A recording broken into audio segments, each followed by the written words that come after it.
Yeah, I thought I would spend some time. It's about time. I get going on this. All summer it was smoky. It's been smoky around our house because of fires and all kinds of stuff. And every time I come outside, it's been hard to work. And now we're at the end of September and it's time to get working on these stairs.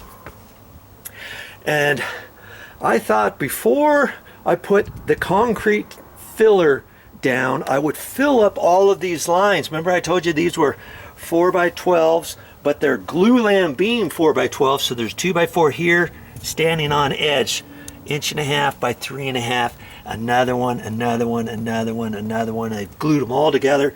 Granted, these are 20 years old, so that's why they're all chipped and cracked, you know, between the joints and stuff. And I thought I would take some caulking and go ahead and fill them up. See, kind of like this. I filled up all of the loose exposed lines on these, and even the 4x12s.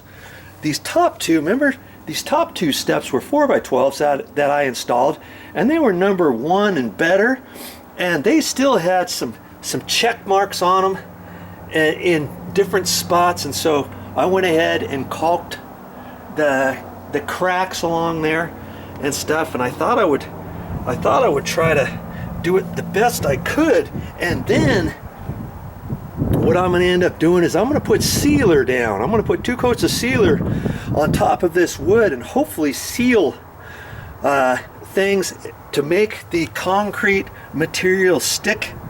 And I don't know, maybe it'll do some good, maybe it won't, but I thought, you know, I'll just show you me doing these last 2 steps. And I'm just not I'm just using some Alex Plus, and this is from DAP.